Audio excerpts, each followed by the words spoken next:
के ईमान पे बात होगी। फिर शुरू से देखेंगे कौन क्या करता था, फिर हर किसी का ईमान चेक होगा। तुम्हारी तो भी किताबों की स्याही भी फीकी नहीं पड़ी। तुमने तो भी सिलेबस की किताबों में ये लिखा था, जब एक बंदा अपनी बहन को कत्ल करने के लिए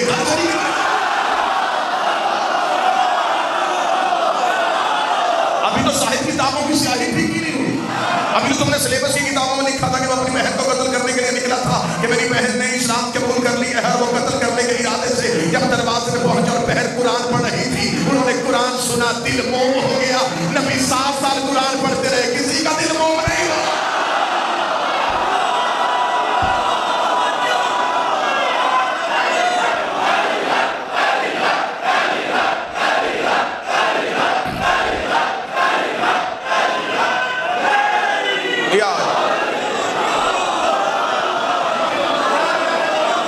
हमें गुफ्तगू के तरीके भी आते हैं, हमें इज्जत आले रसूल के पहले देने भी आते हैं।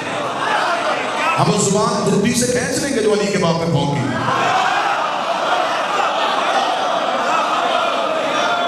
ये सोशल मीडिया पे आकर छोटे छोटे क्लिप देना, बंद कमरे में कैमरा लगा के गुफ्तगू करना और होता है जी। मनाजरे का चैलेंज, मनाजरे का चैलेंज, मनाजरे का चैलेंज। पता जो भगोड़ों को कि मनाजरे हुकूमत ने बंद किए।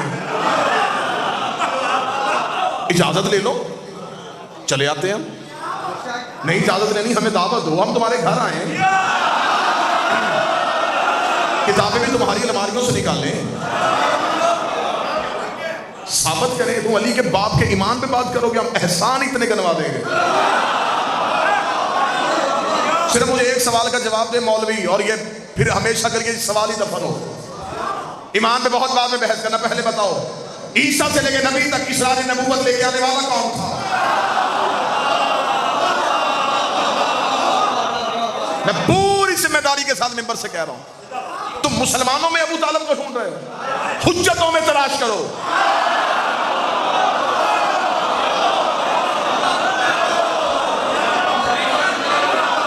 हजरत अबू तालिब को हुज्जतों में तलाश करो।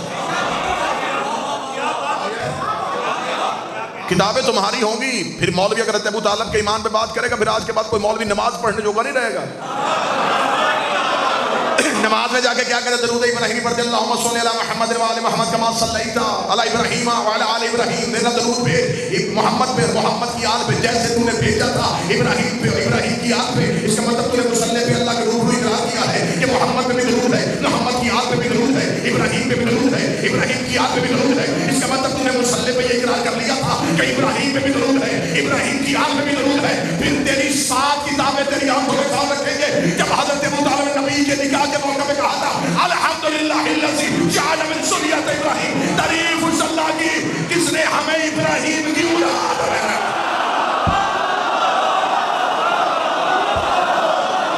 तारीफ है उस अल्लाह की जिसने हमें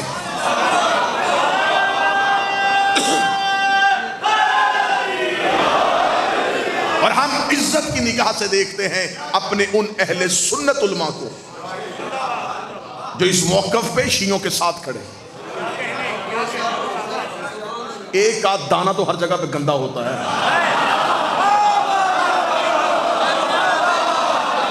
हाँ, सारा अहले सुन्नत अकीदा खराब नहीं है। जय्यद अहले सुन्नत के उलमा हैं जिन्होंने हजरत अबू तालिब की अजमत पे किताबें लिखी, तकारीर की हैं, अब भी वो कर रहे हैं। रोजाना की बुनियाद पे 2, 4, 6 अहले सुन्नत के जय्यद उलमा की बात आ रही है। देखिए ये जिन्होंने बात की है, ये सस्ती शोहरत के शौकीन, और इनका शेवा होता है हमेशा बड़े को भौंक के मशहूर होना। कुत्ता सारी रात चांद को देख के भौंकता है।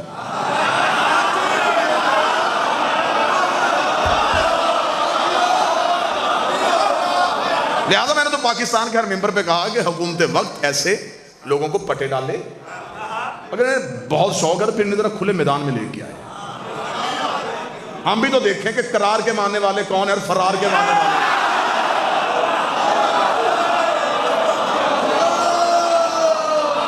जब इनके बड़े बड़े नहीं टिके तो इनकी हैसियत और इनकी औकात क्या है। लेकिन मैंने पाकिस्तान के हर मिंबर में शिया कौम की नौजवान नस्ल का तर्जमान होने की हैसियत से कहा कि हम ये जुबान हरगिज बर्दाश्त नहीं करेंगे। अगर कानूनी तकाजे हमारे लिए तो इन लोगों के लिए भी होने चाहिए, वरना फिर हमें छोड़ दो, हम भी मिंबर से खुल के तारीख पढ़ें। फिर हम ऐसी ऐसी तारीख पढ़ेंगे कि नींद नहीं आएगी इन मौलवियों को। ऐसे ऐसे हकाई किताबों के अंदर लिखे हुए हैं जिनका सामना किया ही नहीं जा सकता। हजरत अबू तालिब के इज्जत पे बात करने से पहले गिरेबान में झांको, पहले घर की चार दीवारी चेक करो, कहीं से कोई दीवार गिरी तो नहीं हुई।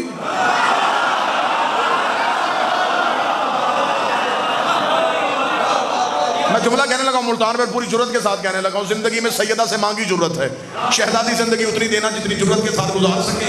जिस दिन आंख में हल्की सी शर्मिंदगी और गर्दन झुकनी शुरू हो जाए, बीवी को सांस साफ नहीं करना और हमें अपने दरबार में वापस बुला देना, वो जिंदगी चाहिए जो तेरे दुश्मन के सामने सर झुका के गुजारी जाए। अबू तालिब के ईमान पे बात करने के लिए इल्म की जरूरत नहीं होती, माँ अच्छी हो।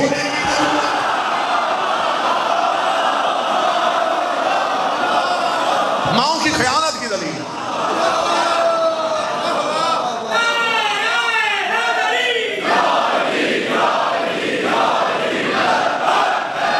अनगिनत वाकयात किताबों में हजरत अबू तालिब की इज्जत की ऐसे ऐसे लिखे। कुरान की कौन सी आयत से मैं तुम्हें अबू तालिब के एहसान दिखाऊं?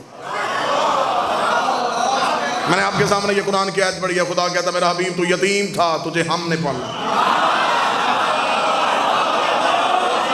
जिसकी गोद को अल्लाह अपनी गोद कह रहा हो, जिसके सहन को अल्लाह अपना सहन कह रहा हो।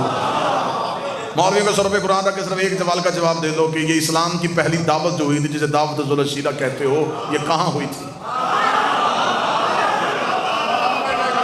हजरत अबू तालिब के घर। हजरत अबू तालिब का घर कहाँ था? मक्का में। अल्लाह का अपना घर कहाँ था? मैं कोशिश कर रहा हूँ कि मुल्तान के म्यार के ऊपर ही तैरूं, मुझे कहीं भी बात कोई ऐसी ना कहनी पड़े जो मुल्तान के मजाज के नागवार गुजर जाए।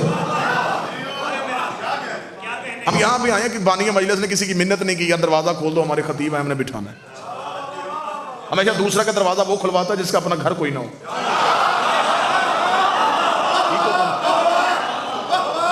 हमेशा दूसरे का दरवाजा वो खुलवाता है जिसका अपना घर ना हो।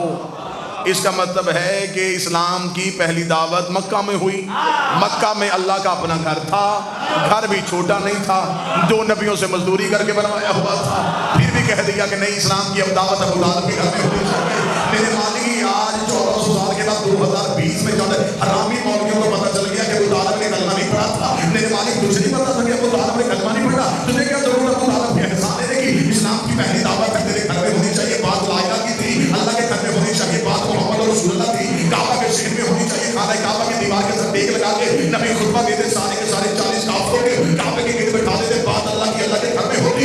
आज तौहीद में नाज करते, हम भी बात करते कि इस्लाम की पहली दावत अल्लाह के घर में हुई थी, बात अल्लाह की थी, वो अबू तालिब के घर में है, बात रसूल की थी, वो अबू तालिब के घर में है। जब हमने मौलवियों से पूछा कि अल्लाह की बात अबू तालिब के घर क्यों हुई, कहते उस वक्त काबा में दावत इसलिए नहीं हो सकती थी कि काबा में बुत रहते थे, काबा में बुत रहते थे, काबा में बुत रहते, टूट के मर जा। रहमान के घर बुत थे, इमरान के घर बुत थे।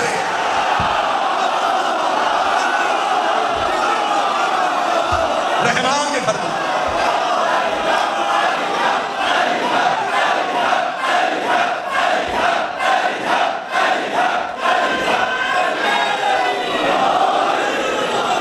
रहमान के घर बुत थे,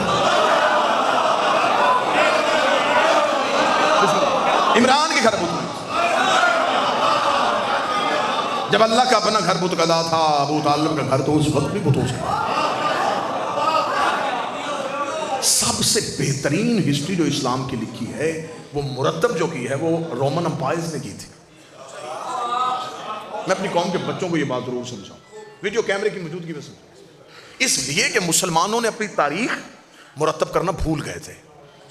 ये लश्कर बना रहे थे, ये जगीरों पे कब्जे कर रहे थे, ये सर काट रहे थे, ये खोपड़ियों के मीनार बना रहे थे। हाँ, ये अपने मशागल में मशगूल थे। इनके कुतुब खाने जल गए। दरियाए दजला की पानी की रंगत स्याह हो गई थी मुसलमानों की तारीखों की स्याही की वजह से। ईसाइयों ने मुसलमानों की तारीख मुरतब की। आज भी हॉलैंड में एक शहर है डिक्स, जहां पे पहला प्रेस लगा था जिन्होंने इस्लाम की हिस्ट्री को रिसाइकल किया, इस्लाम की तारीख को दोबारा शाया किया। ईसाइयों ने पूछा कि हम मुसलमानों की तारीख क्यों बना रहे हैं। उनके बड़ों ने कहा ये इस वक्त दुनिया फतह करने में मसरूफ है, ये अपने आबाओ अजदाद की तारीख भूल गए हैं। एक वक्त आएगा ये हमसे ये तारीख मांगेंगे, फिर हम सोने के उस बेस के देंगे। ऐसा ही हुआ। सब जितनी भी आज हम इस्लामिक हिस्ट्री पढ़ते हैं वो सारी हम रोमन एम्पायर से ले रहे हैं। उनकी आज भी किताबें उनकी बड़ी बड़ी यूनिवर्सिटियों में, fall of the Roman Empire, ये पढ़ी हुई, आप इसको उठा के देखें, आपको असल इस्लाम की हिस्ट्री का पता चलता।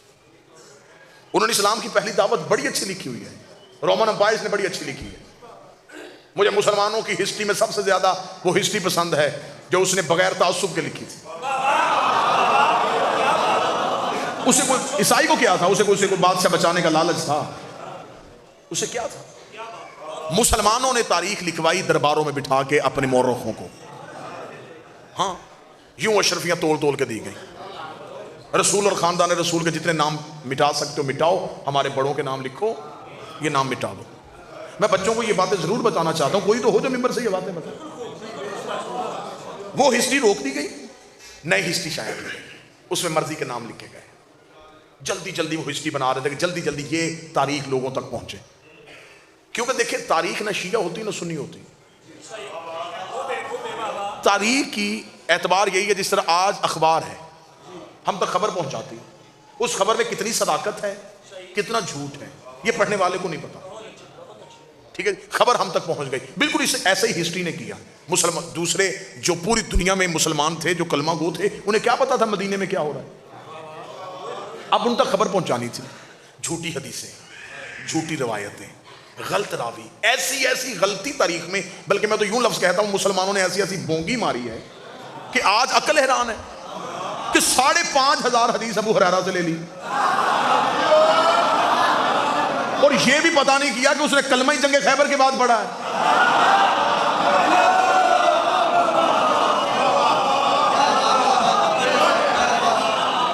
और जिस सहाबी से ये रवायत लेके फिर रहे हैं ना, जिस सहाबी से ये रवायत लेके फिर रहे हैं कि जनाब हजरत रिसालत इमाम ने आखिरी वक्त में जनाब अबू तालिब के कान में कहा कि चाचा कलमा पढ़ ले, तो उन्होंने कहा कि नहीं मैं अपने बाप दादा का मजहब नहीं छोड़ सकता। ये एक रवायत है जिसको लेकर ये पूरा ढंडोरा पीट रहे हैं। वो रवायत की अब्दुल्ला इब्न अब्बास से। मेरे सामने बैठ के एज का कैलकुलेशन किया जाए तो अब्दुल्ला इब्न अब्बास उस वक्त पैदा ही नहीं हुए थे।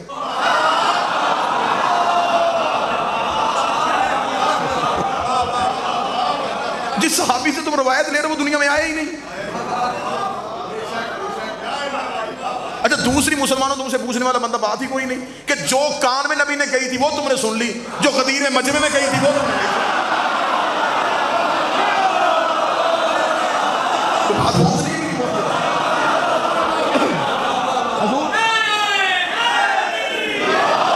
कान वाली बात सबको याद है, गदीर वाली बोल। ये वजह है कि ये जो मुसलमानों ने फिर अपनी तारीख लिखी सारी गलत है। अब जब आज के दौर के ईसाई ने पढ़ी है इस्लाम, तो उसने कुरान की तफसीर नहीं पढ़ी, उसने पहले मुसलमानों की तारीख पढ़ी। जो ही उसने हिस्ट्री पढ़ी उसे इस्लाम से नफरत हो गई। उसने कहा ये है इस्लाम, गर्दनें काटना, लहू बहाना, मुल्क फतह करने के लिए गरीबों की जगीरों पे कब्जा करना, मैं नहीं मुसलमान हूंगा। ये वजह है कि इस्लाम नहीं फैला, कि इस्लाम कुरान सामने नहीं गया, अहले बैत का किरदार सामने नहीं किया। मैं जुमला बदलता हूं। लोगों ने बादशाहों के किरदार को इस्लाम समझा, जबकि बादशाहों का किरदार इस्लाम नहीं। यही वजह थी जब ये हिस्ट्री सामने आई, ईसाइयों को नफरत हो गई, यहूदियों को नफरत हो गई। उसने कहा जी हम तो कलमा नहीं पढ़ेंगे, ये तो बड़ा खतरनाक दीन है। मुसलमान दहशतगर्द बन गया। जो दाढ़ी दीन की अलामत थी वो दहशतगर्द की पहचान है। यही वजह है कि इकबाल ने दाढ़ी नहीं रखी थी।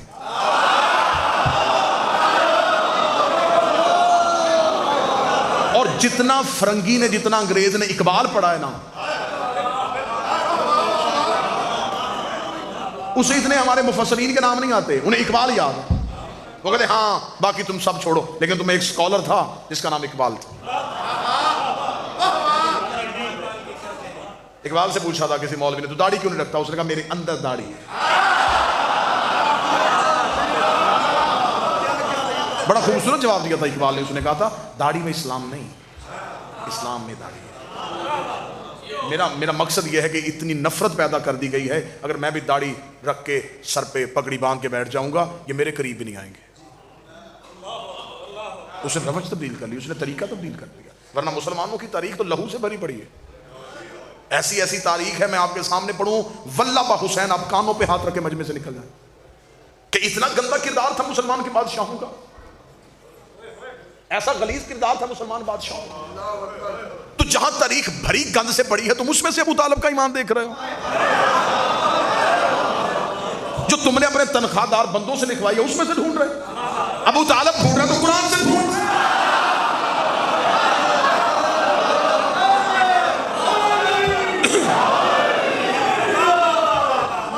कई साल हो गए मुझे मिंबर पे अपील करते हो, आज मैं फिर कह रहा हूं, सब कुछ छोड़, मुझे बताइए जो कुरान में सूरह आले इमरान है, ये किसके लिए आई है?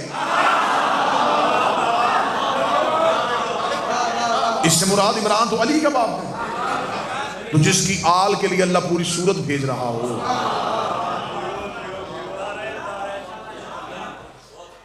मैं बड़ी सादा सी दलील लेता हूं, गांव की औरत उस बर्तन में दूध नहीं रखती जो बर्तन पाक ना हो।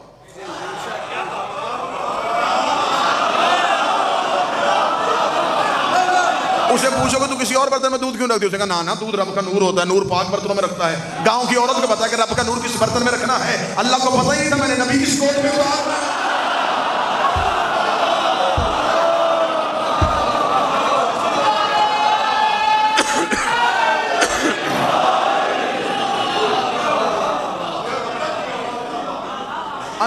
ऐसे ऐसे दलाइल हैं कि तुम्हारे दांतों को पसीना आ जाए अबू तालिब के फजाइल और अबू तालिब के एहसानात पे। दो जानू थे अबू तालिब के, एक पे मुस्तफ़ा बैठता था, एक पे मुल्तान।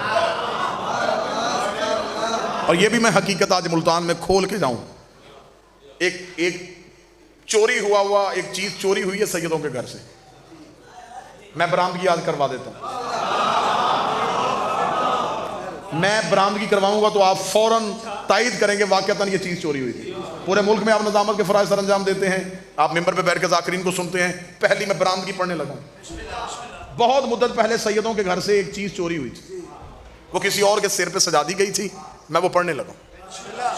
मैं अभी नहीं पढ़ूंगा, अभी तो मैं आपको सस्पेंस में रखूंगा। तो जाकर कहते होते ना टीप का बंद बाद में जो आखिरी शेर होता है, तो मैं भी वो बाद में रखूंगा। बरामदगी मैं करवा देता हूँ जी। जब रिसालत माप क्योंकि नूर थे और मौला अमीर अल मोमिनीन रिसालत माप एक, ये नूर मुख्तलिफ असलाब में रहा, मुख्तलिफ सुल्बों में रहा। जिस नबी की गोद में होता था उसकी पेशानी में नहीं होता था, जिसकी पेशानी में होता था उसकी गोद में नहीं होता। मसला हज़रत इब्राहीम के सुल्ब में जब नूर पहुंचा तो अब हज़रत इब्राहीम की पेशानी में है। जो ही हज़रत इस्माइल दुनिया में आए, अब ये पेशानी से निकल के इस्माइल की पेशानी में आ गया। अब इब्राहीम की गोद में है, पेशानी में नहीं। हर नबी की या पेशानी में होता था या गोद में, या पेशानी में होता था या गोद में होता था। मक्के का शहर था, दरवाजा खुला है अबू तालिब का। अबू तालिब घर से बाहर निकले हैं, सामने से आए एक बंदे देखेगा, अस्सलाम वालेकुम या ज़ुन्नुरैन, ए दो नूरों वाले तुझे मेरा सलाम। वो दो नूर कौन से थे? गोद में मोहम्मद का नूर था, पेशानी में अली का नूर। ये ज़ुन्नुरैन अली के बाप का लक़ब।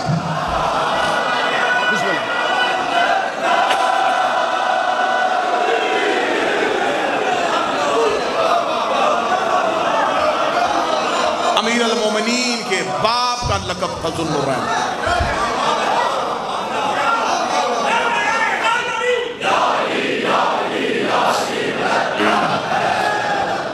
हज़रत अबू तालिब रज़ी अल्लाह नहीं, हज़रत अबू तालिब अलैहिस्सलाम।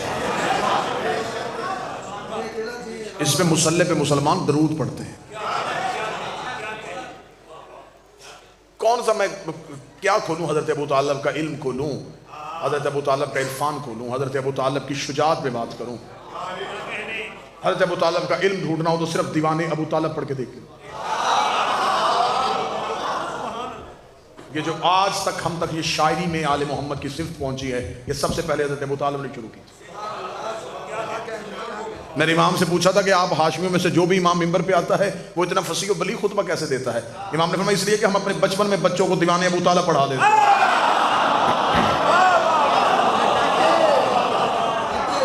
मैं जुमला बताने लगा और मुल्तान में मुझे एक बंदा चाहिए जो जुमले की कदर करे। दीवाने अबू तालिब के बेटे को नहजुल बलागा कहते हैं, मौला हुसैन। मैं इससे ज्यादा दीवाने अबू तालिब पे बात नहीं करूंगा, मैंने कोई शेर नहीं पढ़ा।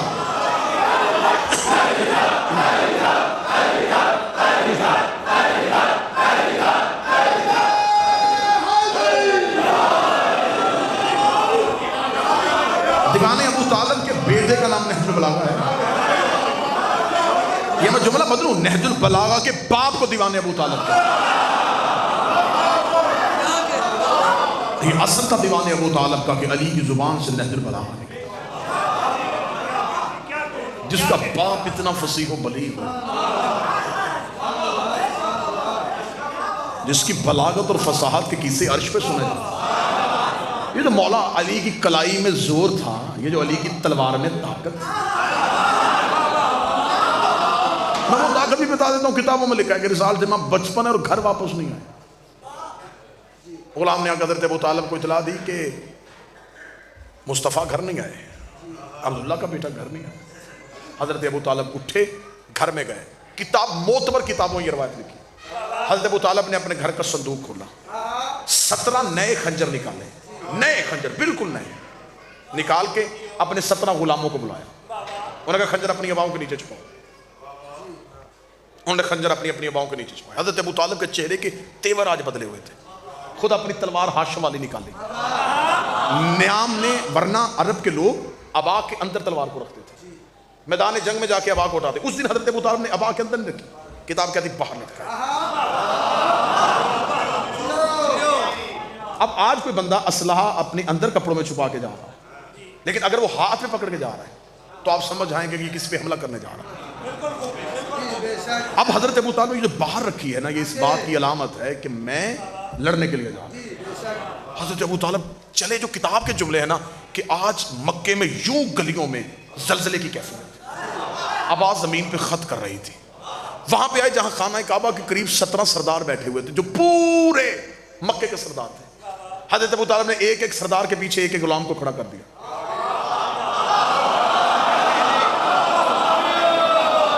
एक एक तकिए में बैठा हुआ सरदार और पीछे एक एक गुलाम। खुद हज़रत अबू तालिब बिजली की सी तेजी से करीब से गुजर गए। सरदारों ने जल्दी से तकियों की टेक छोड़ी। क्या हुआ है आज? तलवार भी बाहर, आंखों में सुर्खी, जुल्फे हवा में। तेवर क्या है अबू तालिब के? क्या होने जा रहा है? हज़रत अबू तालिब पहाड़ी के पीछे गए। रिसाल से वहां बैठे हुए अल्लाह की इबादत में मसरूफ थे। उठाया रसूल को, कांधे पे बिठाया। अब जो वापस आए, अब चेहरे पे इत्मीनान, अब आंखों की कशिश ही और, अब चेहरे की रौनक ही और। वो सरदारों ने जाते हुए हज़रत अबू तालिब से तो नहीं पूछा, जब वापस गुजरे उन्होंने कहा रुकिए अबू तालिब। जाते हुए अंदाज और, आते हुए और। ये है बहादुरी अबू तालिब की। जब पता चल गया था कि नबी मिल गए हैं तो हज़रत अबू तालिब को राज खोलना नहीं चाहिए था, लेकिन हज़रत अबू तालिब ने फिर भी खोला। हज़रत अबू तालिब ने अपने गुलामों से कहा अबाएं हटाओ। उन्होंने बाहर फरमाया अपने खंजर दिखाओ इन्हें। उन्होंने 17 चमकते हुए खंजर दिखाए। मक्के के सरदार का अबू तालिब ये तू क्या करने वाला था? फरमाया अगर मुझे पहाड़ के पीछे से मोहम्मद ना मिलता तो मैं गुलामों को कह के गया था मेरे आने का इंतजार ना करना, इनकी गर्दनें काट देना।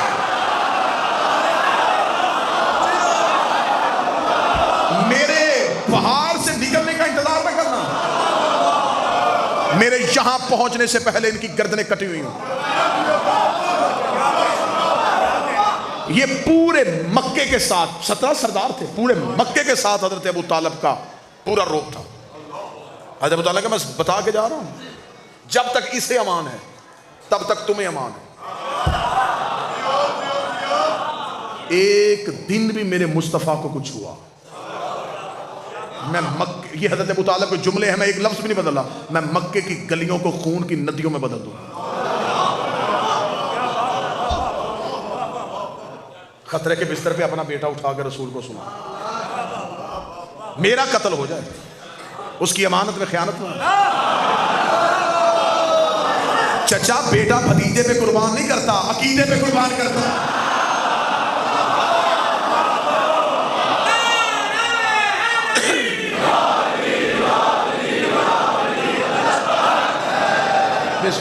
यूं चलते हुए एक दिन रिसालत में आप आए। रिसालत में आपके पेशानी पे एक जख्म था, सिर्फ एक जख्म देखा है अबू तालिब ने। वहां गए जहां पे अमीर अल मोमिनीन लेटे थे, अली को बाजू से पकड़ के उठा के खड़ा किया। हज़रत अबू तालिब को एक जुमला आज भी तारीख के माथे पे झूमर बन के चमक रहा। हज़रत अबू तालिब ने मौला अली की तरफ देख के यूं रिसालत में आपकी तरफ देखा, अगर उसने जख्मी होना था तेरे मांगने का फायदा क्या है?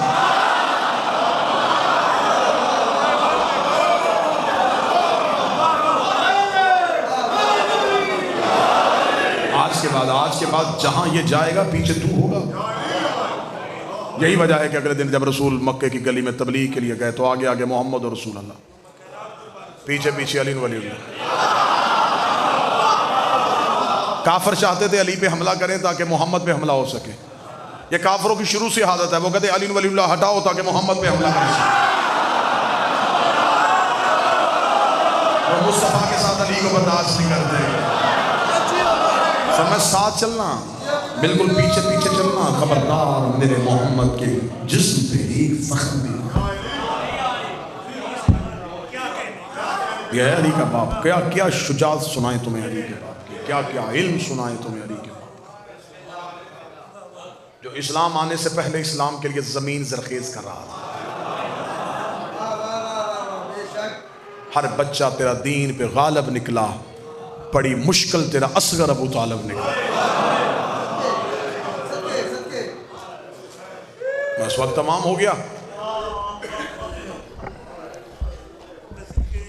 इंशाअल्लाह अगली किसी मजलिस पे बेहतर तरीके से आपके सामने मुकम्मल, बस ठीक है, बादशाह का ईमान पढ़ेंगे, बादशाह का एहसान पढ़ेंगे, बादशाह की अजमत पढ़ेंगे। जंगलों में गई तो अबू तालिब की बेटियां, कत्ल हुए तो अबू तालिब के बेटे, चादर मांगती रही तो अबू तालिब, उस अबू तालिब का ईमान ढूंढ गए जिसकी पोती यजीद के दरबार में खुतबा देती है। ये जुमले कह रही थी कि मैं उस खानदान से हूं जिसमें अल्लाह फख्र करता है।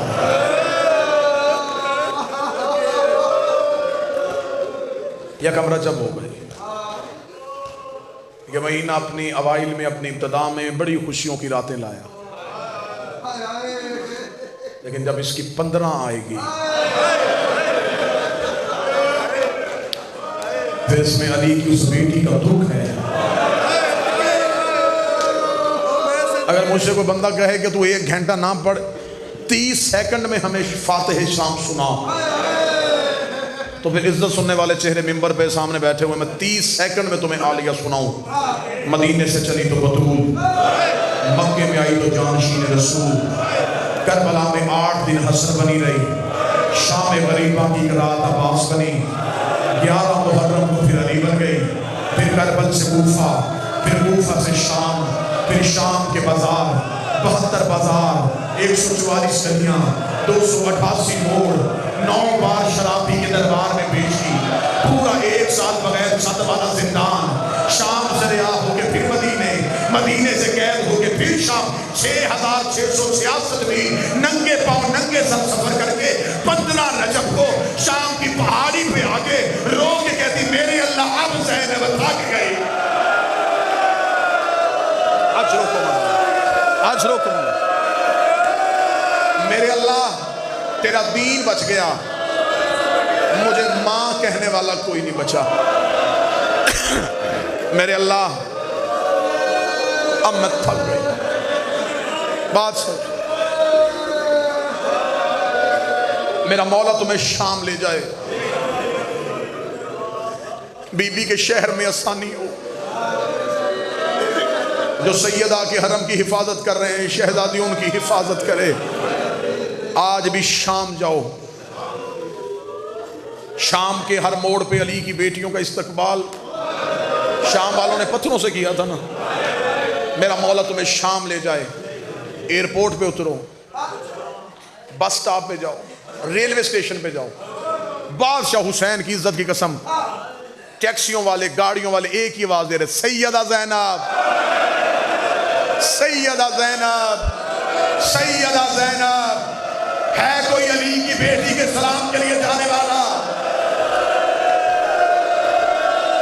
अगली सदर मैं तुम्हारे डर से रोक दी थी।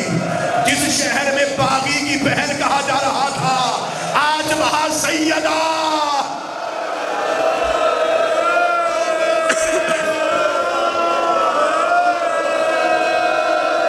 बीबी के शहर का नाम ज़ैनबिया अपनी नगरी में है। 28 रजब को अब्दुल्ला से पूछा था, अब्दुल्ला सारी जिंदगी मैंने दिलचस्पी नहीं ली, मुझे बता तो सही तेरी किस किस मुल्क में जागीर है?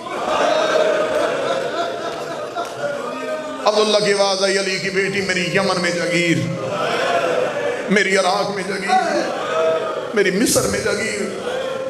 बीबी सुनना चाहती थी कुछ और। अब्दुल्ला की आवाज आई, मेरी शाम में जागीर, रोकनी शाम वाली जागीर मुझे दे दे। हो सकता है मुझे शाम में